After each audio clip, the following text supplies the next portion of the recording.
السيدات والسادة أعضاء مؤسسة القادة الكرام، تحية واحترام وتقدير لحضراتكم جميعا. كل من ساهم في هذه الملحمة من العملية الانتخابية وانتخابات مجلس الشيوخ على مدار يومين، يوم 4 ويوم 5 في كافة محافظات الجمهورية، وأشكركم فرد فرد وقيادة قيادة وعضو عضو قاموا بما يجب عليهم نحو وطنهم. بشكركم شكر كبير جدا جدا جدا على ما قدمتوه من مجهود وتركيز، والحقيقة يعني ضربتم مثل رائع في الانتماء والولاء لهذا الوطن. عشان كده احنا دايما تقديرا لحضراتكم دايما بنطلع بكل ما هو جديد.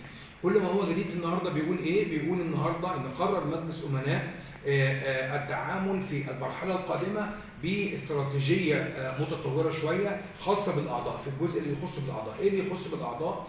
ان احنا قررنا ان احنا نركز على كافه اعضاء المؤسسه وقيادتها في العمل على الترويج اعلاميا لهم، سواء على المستوى السياسي والاجتماعي والتنموي والظهور بصفه عامه في كل محافظات الجمهوريه.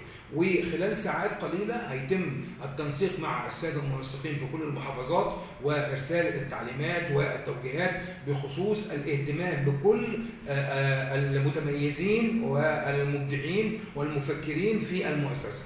احنا المرحله الجايه هنلقي الضوء على كل واحد عنده مهارات، كل واحد عنده حاجه معينه، مبدع في حاجه، بس عليه ان هو يتواصل معانا من خلال المنسقين. واحنا دورنا ان شاء الله في المرحله اللي جايه ديت هيبقى كل التركيز على حضراتكم، ازاي نقدر نعمل عمليه تسويق، سواء كان تسويق سياسي او اعلامي او تنموي.